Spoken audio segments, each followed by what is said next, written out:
On the night of their great celebration, his daughter placed her hand on the door and whispered words that struck harder than any storm. "It's better if you wait outside."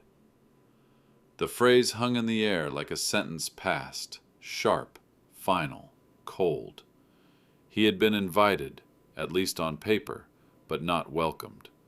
The invitation card had his name written in elegant ink, yet when he arrived dressed in his only pressed suit, polished shoes carrying the dust of years of labor, the very people who bore his blood looked at him as though he were a stranger intruding. The door did not slam. That would have been honest. Instead, it closed with quiet cruelty, the kind of deliberate softness that speaks of shame and calculation. Inside, laughter erupted.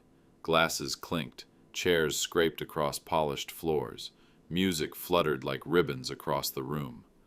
Outside, he stood in the corridor, his shadow stretching along walls he once helped to build, now reduced to a silhouette nobody cared to notice. The sting of betrayal was not in the words themselves, but in who had spoken them. He had once carried his children on his shoulders through storms, once skipped meals so they could eat, once worked double shifts so their futures might shine brighter than his own worn hands.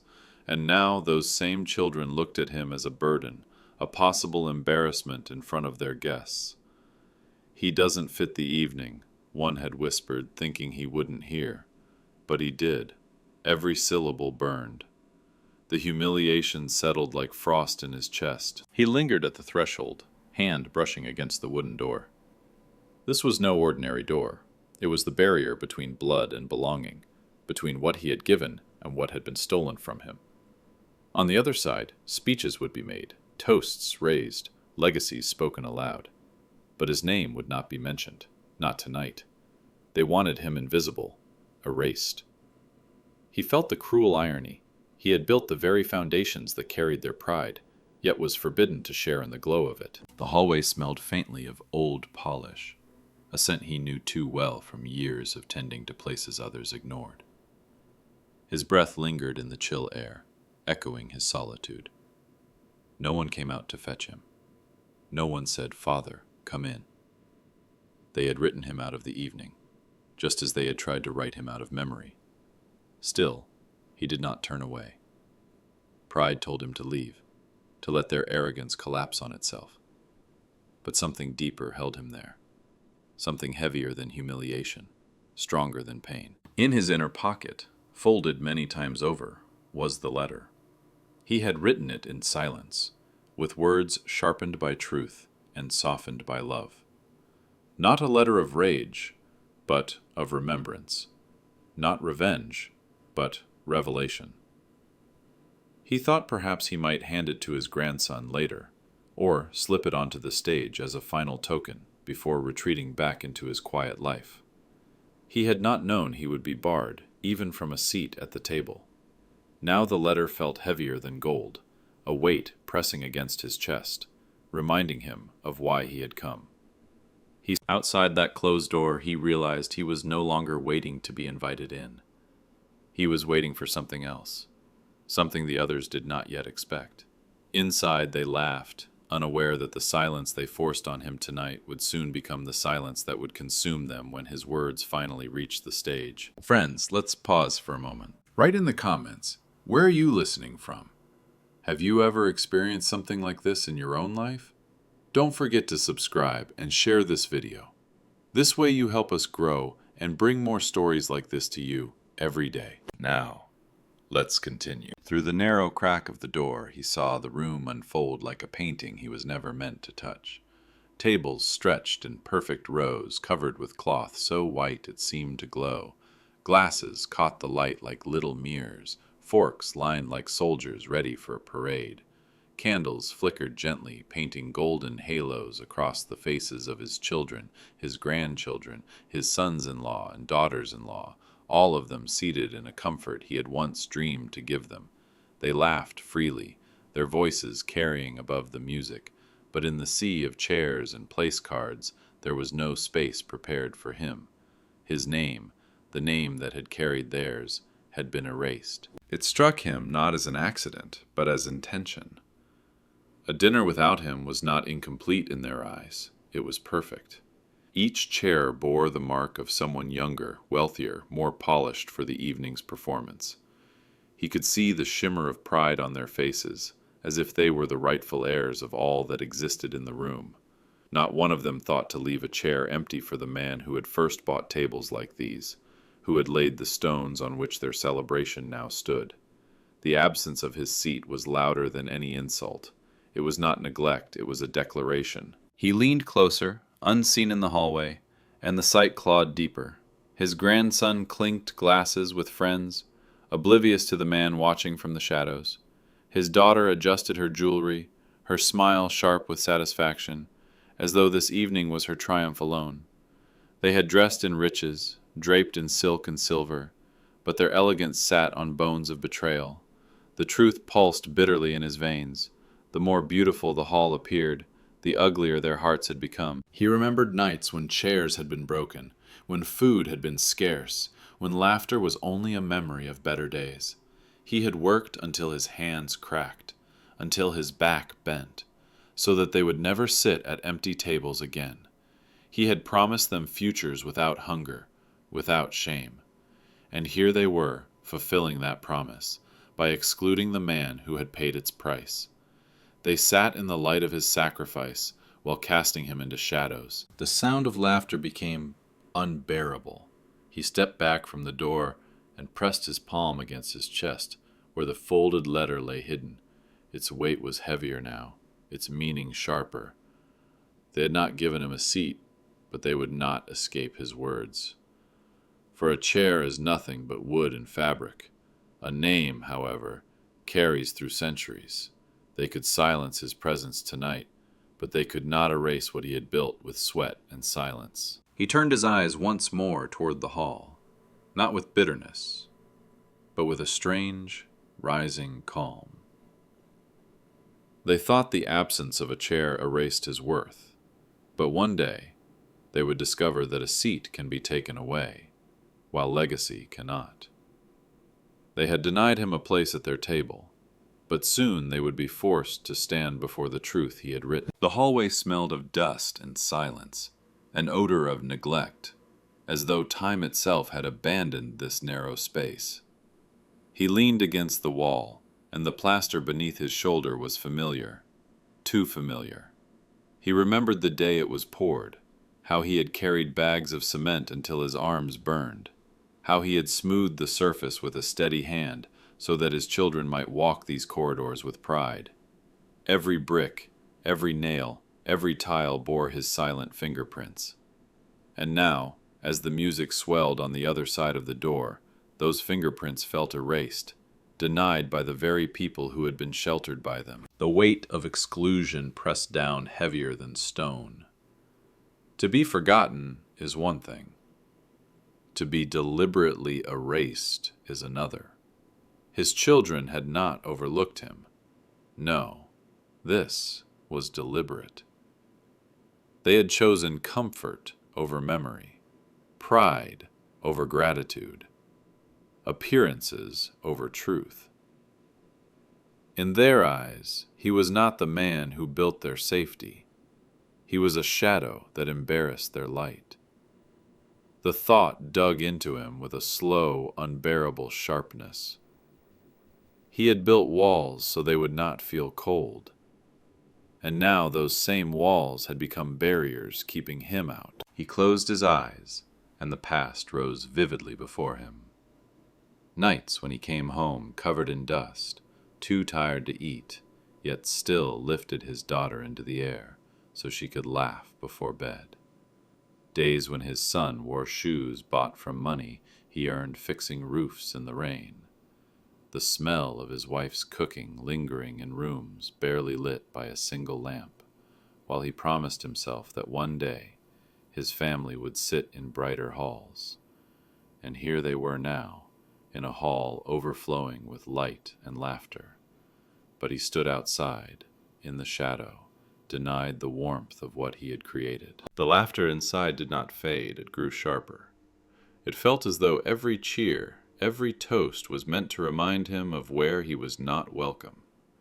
The sound was no longer music, it was mockery. And in that cruel harmony he felt the heavy truth.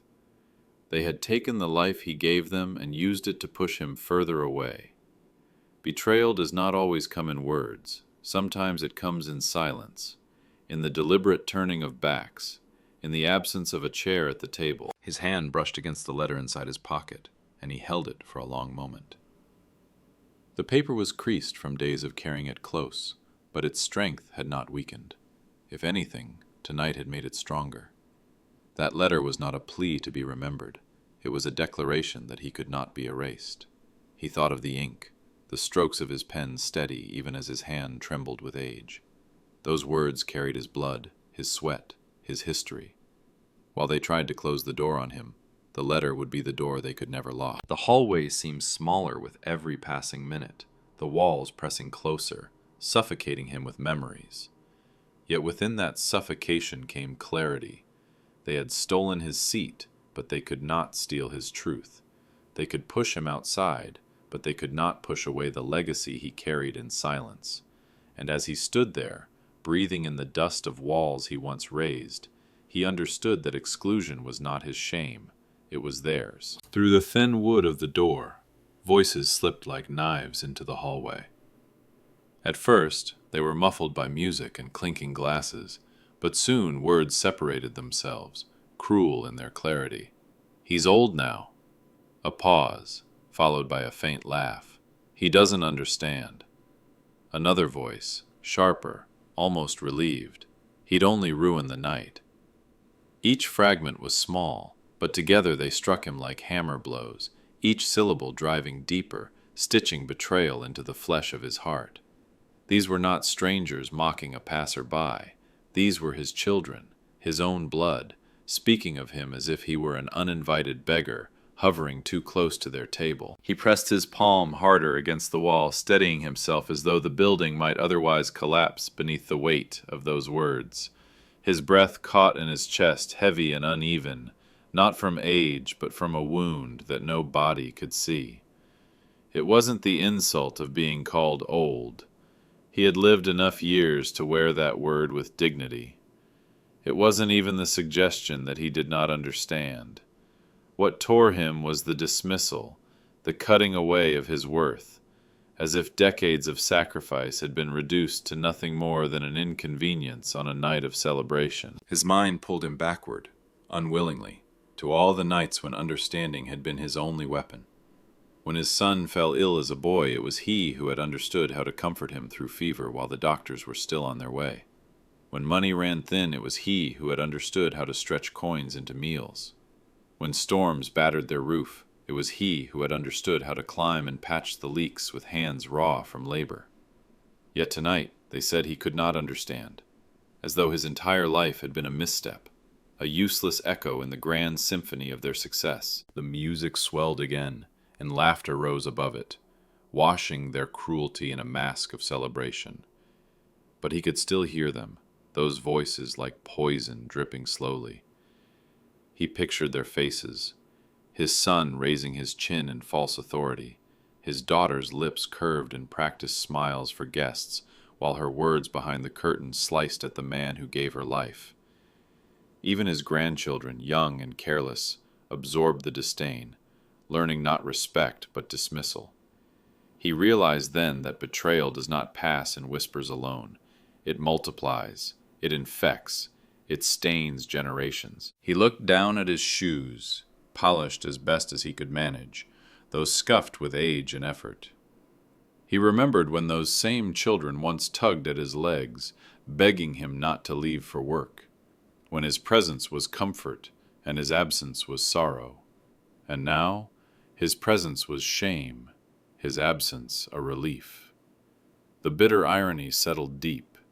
He was no longer the man they wanted beside them, though he was the reason they sat in luxury at all. The letter inside his pocket felt alive now, burning against his chest.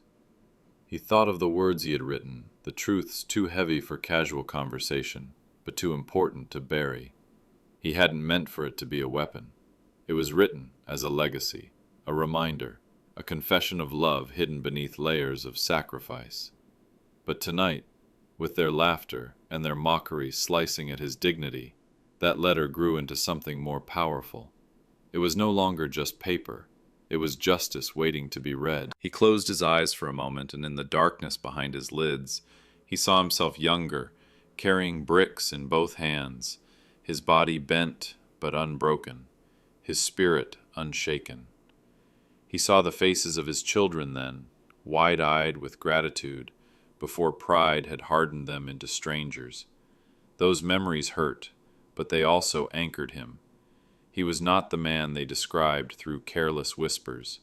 He was the foundation they stood on, and whether they admitted it or not, they would one day be forced to remember. The voices faded into laughter again, but he had already heard enough. They had written their judgment. Soon his own words, carved in ink and sealed in truth, would answer them. Not with bitterness, not with fury, but with a clarity they could never escape. In his pocket lay the letter, folded so many times that the paper had grown thin at its edges, worn like the hands that carried it. It had traveled with him for weeks, resting close to his chest, close to the heart that had bled into every word written. The ink, those simple black strokes on faded paper, was heavy with truth. It was not written to boast of what he had done, nor to demand gratitude that never came. It was not revenge, though his wounds cried for it. No, it was a reminder, a testimony carved in ink of who had built the very stage on which they now performed their triumph. He had written it on a quiet night, when the silence of his room felt like a tomb. His hands trembled then, not from weakness, but from memory. He had pressed the pen slowly, carefully, shaping words that carried the weight of decades. In those lines were the foundations he had laid, the sacrifices he had swallowed, the choices that had carved away his youth so that others might live with ease. He wrote of the bridges he built, not just of wood and stone, but of opportunities, of second chances, of futures created from nothing but his stubborn will. He wrote of nights when hunger gnawed, but he pretended he had already eaten, just to leave more for the children.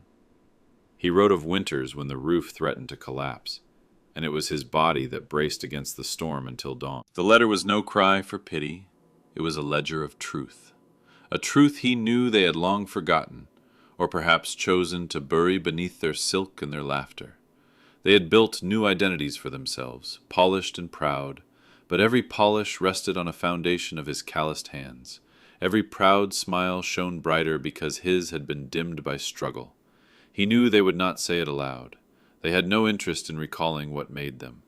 But paper had no shame, and ink did not tremble with fear. Inside the hall, voices rose with speeches, toasts, the celebration of achievements as though they had crafted their world with no one's help.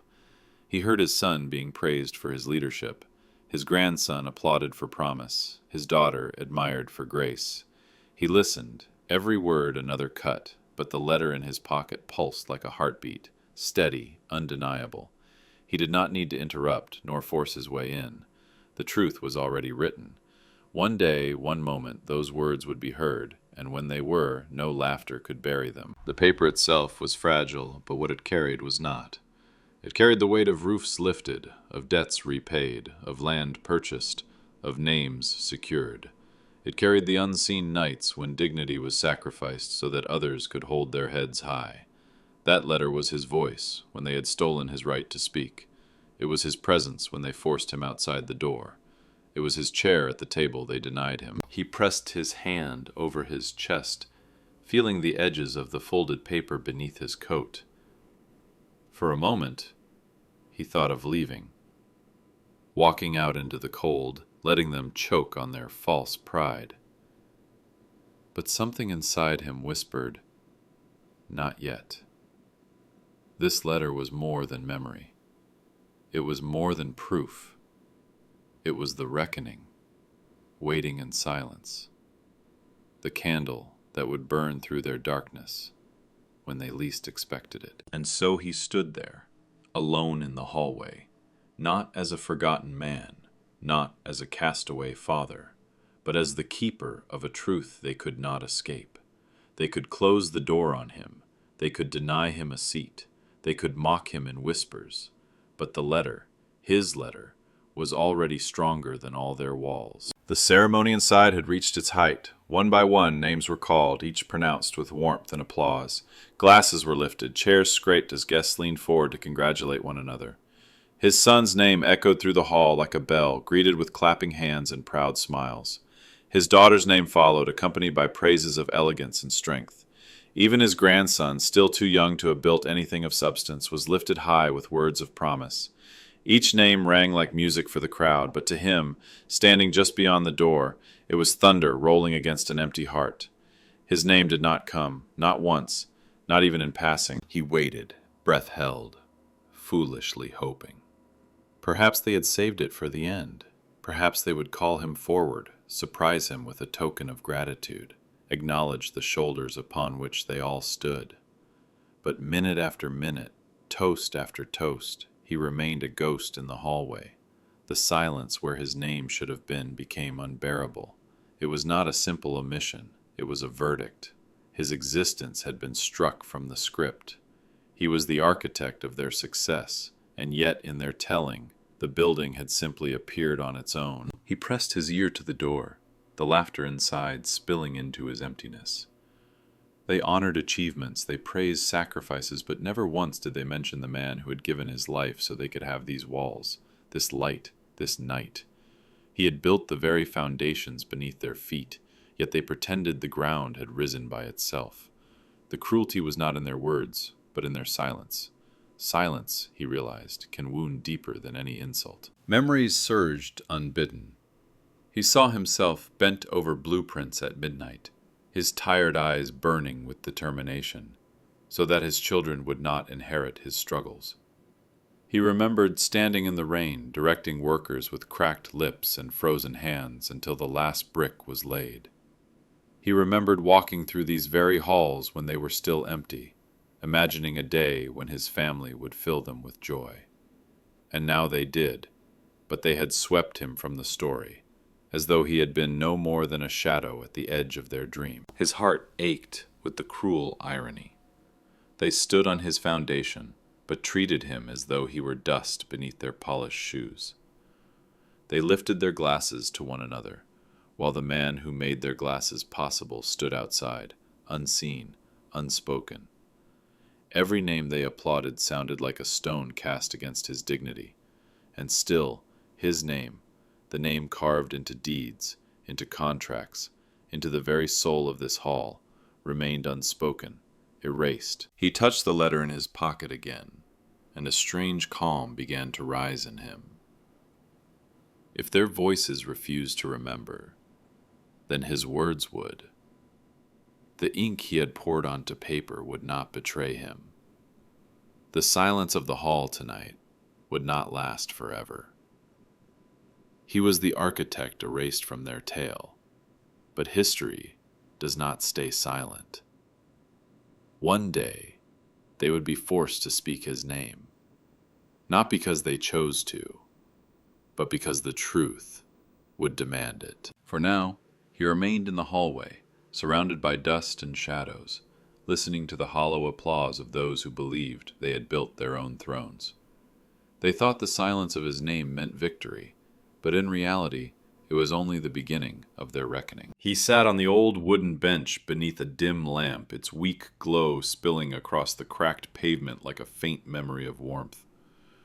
The night air clung to him, sharp and cold, yet it felt cleaner, gentler than the poisoned heat inside the hall where his family laughed without him. His breath rose in pale clouds, dissolving into the dark, each one a quiet reminder that he still existed, even if they wished to pretend he did not. Humiliation burned in his chest, but here, beneath the stars and the silence, it began to cool into something heavier, something steadier.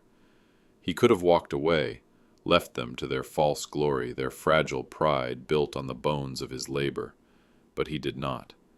His body ached from the weight of years, yet something deeper held him in place.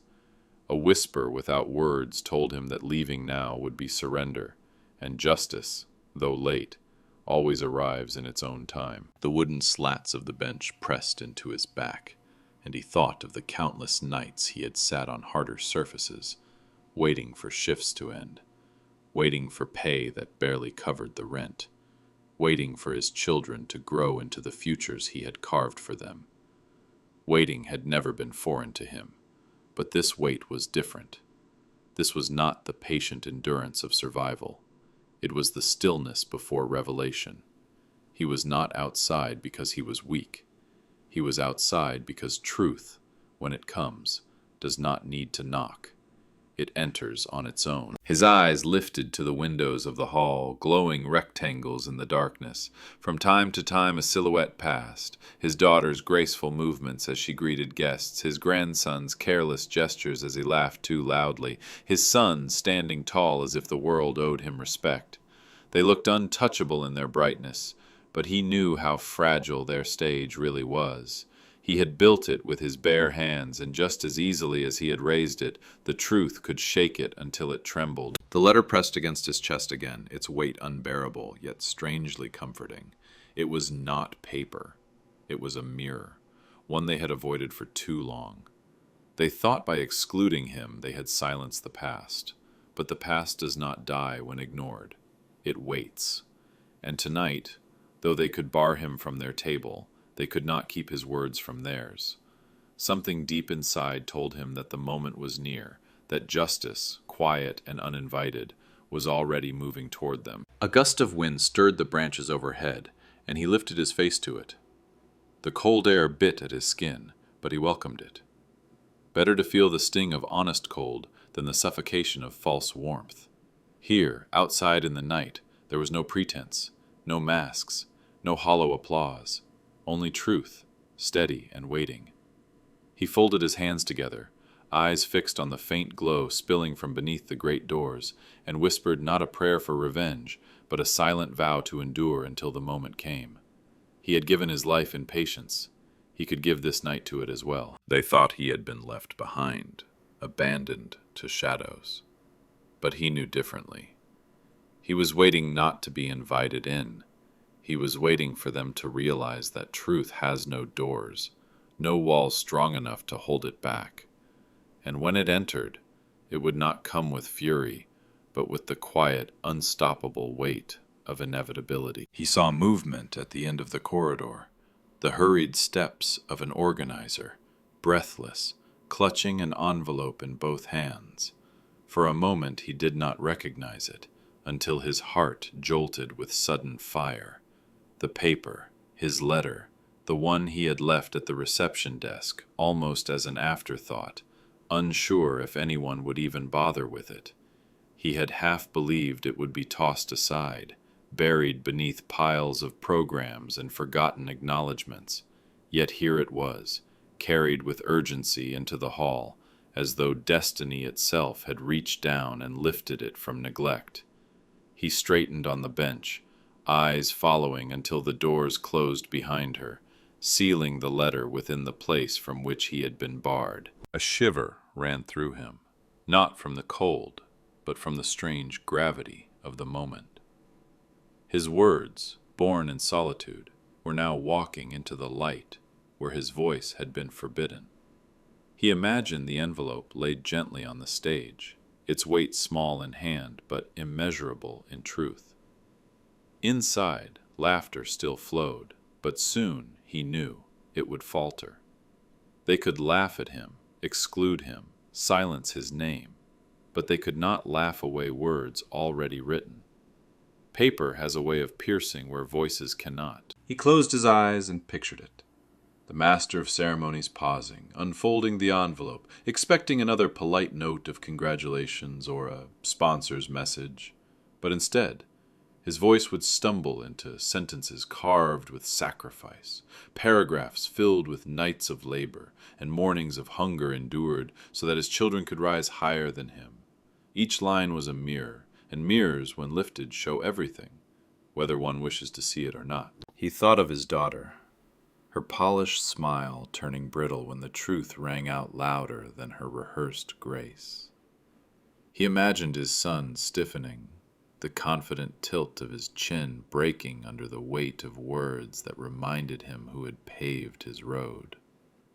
He imagined his grandchildren's laughter vanishing into silence as they realized the man they mocked outside was the author of the legacy they flaunted. It would not be rage they would hear. It would be truth, and truth has a way of echoing louder than fury. The night air seemed to hold its breath with him. A gust rattled the branches above, and for a moment even the world around him seemed to fall silent, as though listening for the moment inside the hall when destiny would turn the page. He pressed a trembling hand against his chest where the letter had once been, and though it was no longer there, he felt it more strongly than ever. He had carried those words close to his heart, and now they were carrying him. He did not smile. He did not rise. He simply sat beneath the dim lamp, steady as stone, waiting. He was no longer a father abandoned outside the door. He was the whisper inside the hall, the truth carried to the stage. And when the letter was opened, when his words filled the air, the silence they had forced on him tonight would become theirs to endure. The hall, moments earlier alive with laughter and clinking glasses, seemed to stumble into stillness the instant the host unfolded the envelope. The rustle of paper, such a small, ordinary sound, sliced through the air with more weight than the orchestra that had been playing all evening.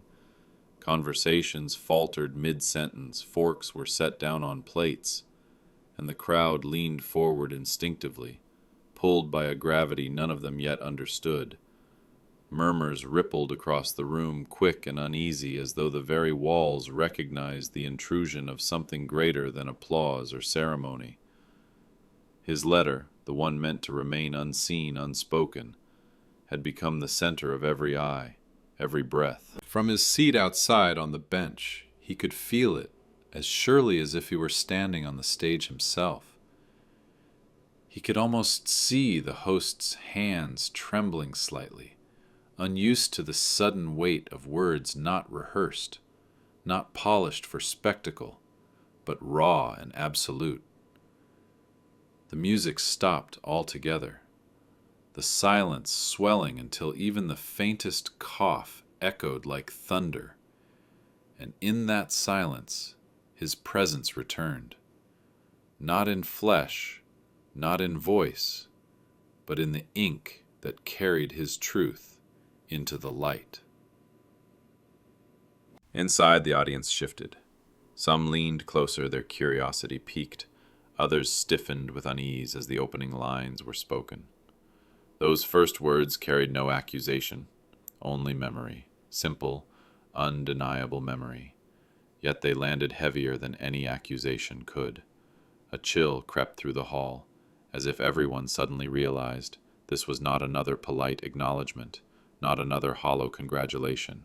This was something far greater, something no one had expected. He pictured his son, once confident in his polished suit, now frozen, eyes narrowing as the truths he had buried began to rise from the page. He imagined his daughter's hands tightening on her glass, her practiced smile faltering as the voice of the host delivered words she had long silenced in her heart. His grandchildren, carefree and laughing moments before, must now sit in confusion, realizing that the man outside in the cold had a voice so strong it needed no presence to be heard. The rustle of the paper as each page turned became louder than the laughter that had filled the evening. With every line, the hall shifted from comfort to unease, from arrogance to shame. The people who had chosen silence over remembrance, mockery over respect, now sat caught in a silence they could not escape. The letter, just ink on paper, was heavier than their pride, stronger than their denial. Outside, he sat still beneath the dim lamp, the night air pressing against him like an old friend. He did not need to hear every word to know what was happening. He felt it. His truth, long carried alone, was finally speaking where he could not. The silence they had forced upon him was unraveling, and in its place, his voice, written in steady strokes, filled the hall until there was no laughter left, no applause, only the heavy, undeniable unfolding of truth. His words spilled into the hall like a river breaking through a dam, steady, unstoppable, uninvited yet undeniable. They were not words of rage, nor accusations hurled in bitterness. No, they carried something far heavier. Truth. Truth written in the quiet hours of solitude. Truth carved from years of sacrifice. Truth too often ignored because it was easier to forget. The host's voice trembled as it carried those sentences, and each one struck like thunder, shaking loose the fragile pride that had filled the evening moments before. He had written of nights when he returned home soaked from storms, yet still rose before dawn to go again.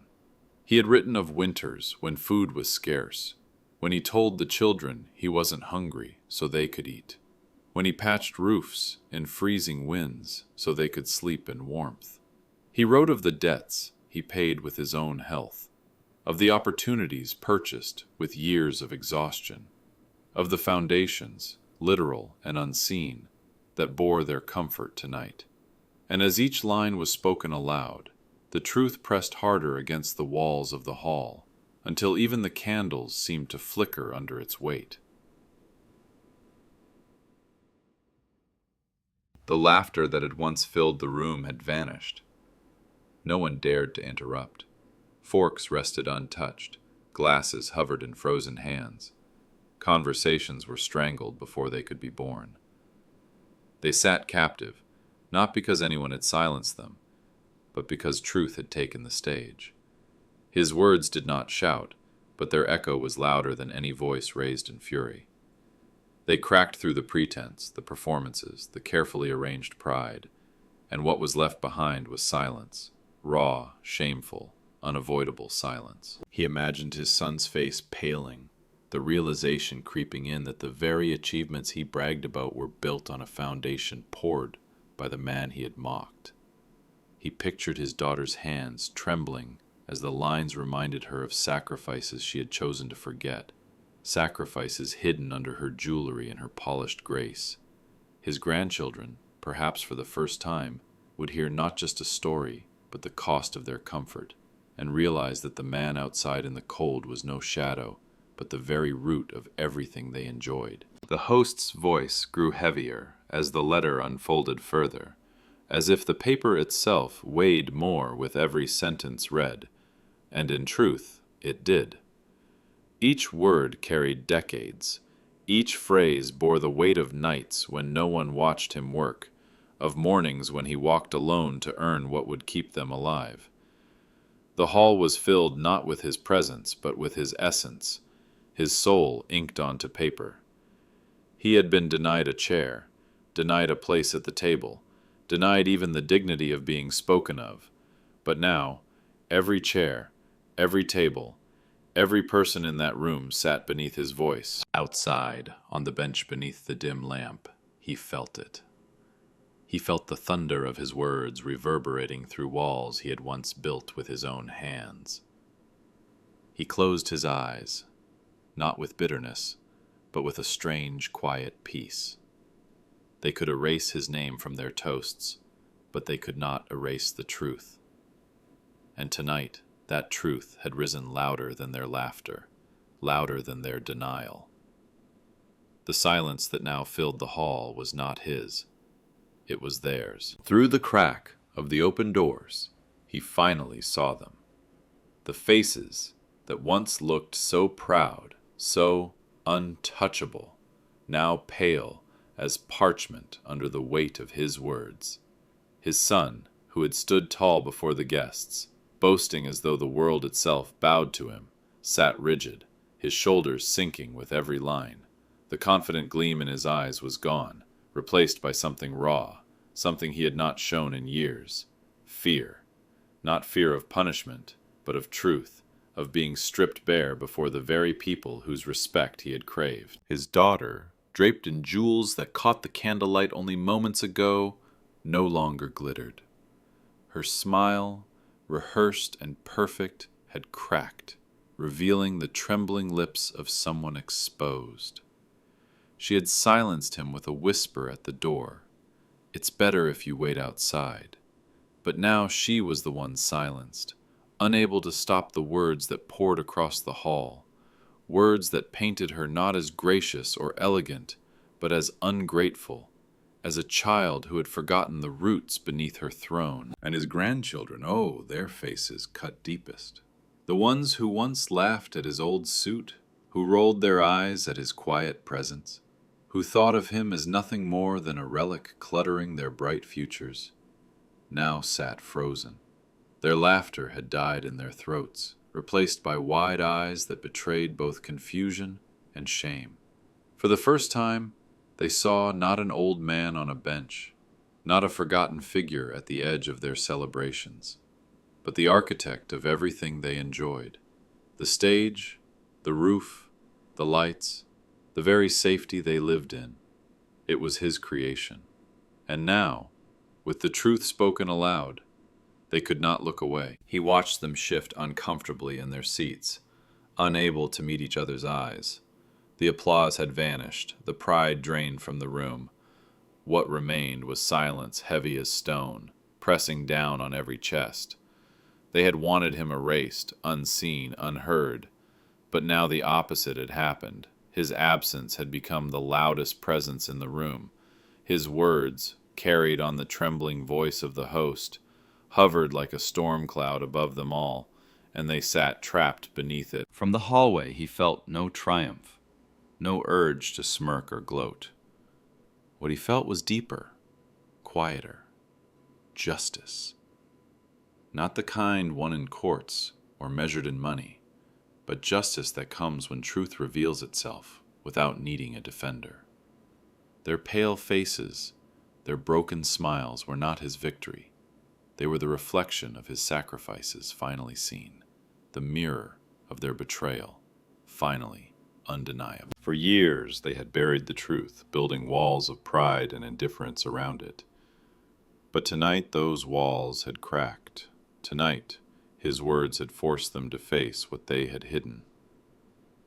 And in that silence, in those faces drained of arrogance, he saw what he had waited for, the beginning of recognition, the dawning of shame.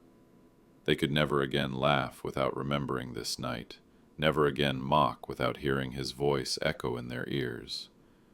His name, though unspoken by them, now lived in their silence, etched deeper than applause could ever reach. The final words of the letter did not sting with venom, nor beg for pity. They flowed with the quiet dignity of a man who had given everything and asked for nothing. The host's trembling voice softened as he reached the end, and the last lines fell into the hall like stones into a still lake, sending ripples through every heart. It was not anger they heard, not accusations. It was remembrance. It was love sealed in sacrifice, a love too strong to be erased by silence or betrayal. His letter closed not with reproach, but with truth. That legacy does not vanish when ignored, and doors closed in cruelty cannot keep out the light of a life lived with honor. The hall was no longer golden with laughter or applause. It was heavy, suspended in a silence thicker than air. Eyes lowered, shoulders slumped, smiles erased. They had thought by leaving him outside they had contained his presence, erased his weight from their night of triumph. But now his presence filled every corner, stronger than if he had stood among them. His name, so carefully avoided by their lips, was spoken, not in introduction, not in toast, but as the anchor of the very letter they could not escape. And that name carried heavier than all the clapping hands and hollow praises that had filled the evening before. It was brighter than the lights that glittered against crystal glasses, sharper than the music that had once filled the air. His name carried with it decades of labor, nights of sacrifice, years of love unthanked, and now, Finally, it was undeniable. They could no longer push it into the shadows, no longer laugh it away. The weight of recognition pressed down on them, undeniable and unmovable, as though the foundations of the hall itself reminded them of who had laid its first stone. From the hallway bench, beneath the dim lamp, he felt the shift, even without hearing every word. Something inside him calmed, the storm of humiliation finally giving way to a stillness deeper than silence. He knew they were seeing him now, not as an old man to be hidden away, not as a burden, but as the root of their very existence. His absence had become their shame, and his words had become their reckoning. And so the letter ended, not as a plea, not as a cry, but as a final gift, a legacy written in ink, undeniable and eternal. They had tried to erase his name from the night, but now it was engraved into memory, heavier than applause, brighter than the chandeliers, unerasable as truth itself. There was no gavel striking wood, no robed judge seated high above the crowd, no jury weighing right against wrong. And yet, as his words lingered in the air, the hall felt like a courtroom.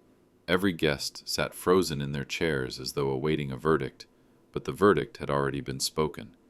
It was not carried by law, but by truth, not signed by authority, but by sacrifice.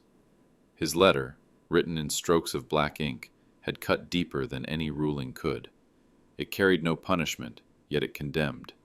It demanded no sentence, yet it revealed guilt in every bowed head and trembling hand. Betrayal had spoken first, weeks, months, even years ago, when they pushed him into the shadows, when they whispered that he no longer mattered, when they closed the door and said he would ruin their night. Betrayal had believed it had the final word. But tonight, betrayal's voice was silenced, buried beneath the undeniable weight of what he had written. Truth had stepped forward, calm and steady, and in that calmness it thundered louder than all their laughter combined. Every sacrifice they had ignored became visible. Every moment of struggle they had dismissed rose up from the page. His life, once treated as background, as nothing but an old man's fading story, now stood like a monument in their midst. They could not look at one another without seeing it. They could not shift in their seats without feeling it. Their pride, their arrogance, their comfort, it all sat on his shoulders, and the letter had placed that reality squarely in their sight. No one needed to shout it. The ink had already delivered the judgment. He remained outside, under the dim lamp, and yet his presence was everywhere. He did not storm in, did not demand acknowledgement, did not claim victory. He sat quietly, as he had done for much of his life, but this time the silence was his strength, not his cage. Inside, they sat in their own silence, not out of cruelty now, but out of shame. The roles had reversed.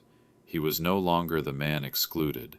They were the ones condemned to sit under the gaze of truth they had tried to bury. There was no applause at the end of the reading, no polite clinking of glasses, no empty words of thanks. The hall was silent, heavy, transformed. Justice had been served, not with fury, but with ink. Black letters on white paper had spoken more powerfully than any courtroom, more clearly than any witness, more eternally than any verdict carved into law. They could close doors on him, but they could not close doors on truth. And now, the final word belonged to him. He did not storm inside, though every nerve in his body could have justified it. He did not fling open the doors to face them, did not demand apologies, or force their trembling eyes to meet his. No, he remained where he was, outside, beneath the dim lamp, the cold night wrapping around him like an old coat. Slowly, he rose from the bench, his movements unhurried, as though time itself bent to his rhythm. His body was weary, but his spirit stood straighter than it had in years. He did not need their applause, their acknowledgement, their empty gratitude. The truth had already spoken, and that was enough. There is a kind of fury that burns hot and consumes itself, but there is another, deeper power, the power of dignity, that burns steady and leaves nothing but light. That was the fire in him now. They had laughed, excluded, silenced him, but he had never needed to shout back. Justice had come, not in anger, but in stillness. His words had walked where his body was not welcome, and they had done what rage never could. They had opened the eyes of those who mocked, broken the pride of those who dismissed, and left silence where once there was scorn.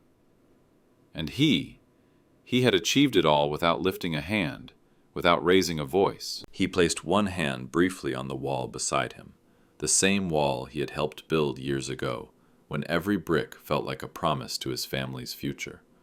For a moment he let the memory pass through him, the weight of stone, the sweat in his eyes, the quiet satisfaction of creation. Then he let it go. That wall no longer belonged to him in their eyes, but his dignity was not measured in deeds claimed by others.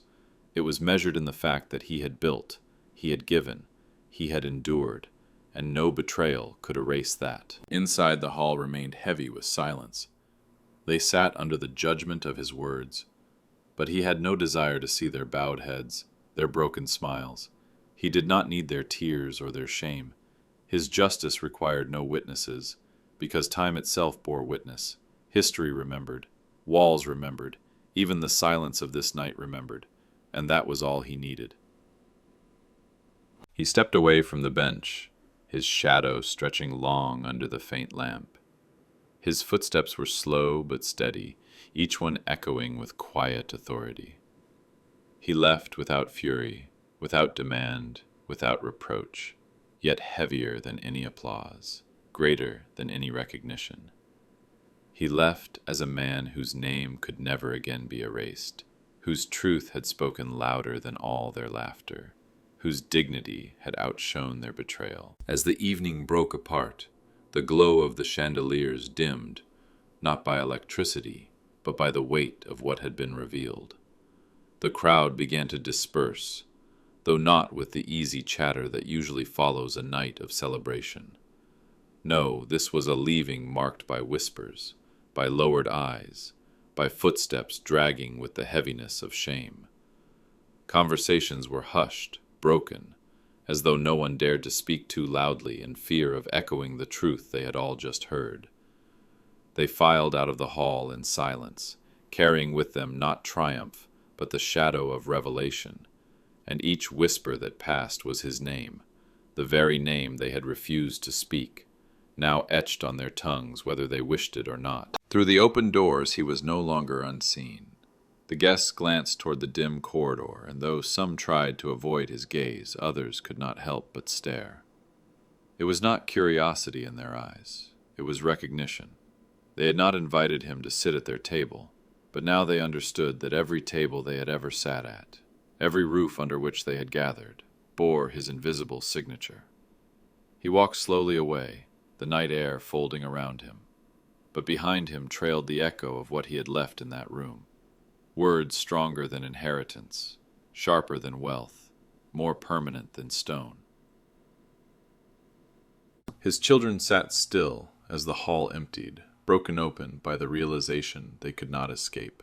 His son's shoulders, once squared in pride, were bent now under the weight of truth. His daughter, whose lips had spoken, "It's better if you wait outside," could no longer raise her eyes from the floor. And his grandchildren, those who had mocked, those who had laughed, sat frozen in the knowledge that the man they dismissed as old and unnecessary was in fact the reason they had a stage at all. The silence was their prison now, and in that silence his voice would echo for the rest of their lives. But he did not turn back to see it. He had no need. His justice was not in their tears or apologies. It was in the unshakable fact that his truth had been spoken, carved into memory in a way no hand could erase. He stepped into the night not as the man abandoned on a bench, not as the father excluded from his own family's celebration, but as something far greater. The author of a legacy that had broken through doors meant to keep him silent. His words now lived beyond him, etched in the minds of everyone who had heard them, destined to outlast the music, the lights, the fragile pride of one evening. The streets were quiet as he walked, each step steady, unhurried. Above him the stars burned, indifferent yet eternal, and he felt himself aligned with that same permanence. They had measured him wrongly, thinking his worth faded with age, thinking his presence was a burden to be hidden. But his legacy had proven otherwise. It had risen from paper and ink, from sacrifice and silence, from love too deep to be destroyed.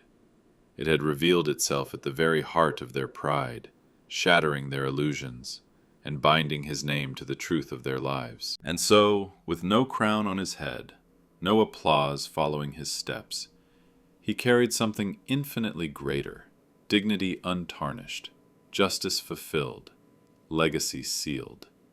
They would never forget the words read aloud, nor the revelation that stripped their pride bare. He walked away into the night, not as the man left outside, but as the man who had turned silence into thunder, absence into presence, rejection into remembrance. His letter had become history itself, his name undeniable, his legacy unerasable.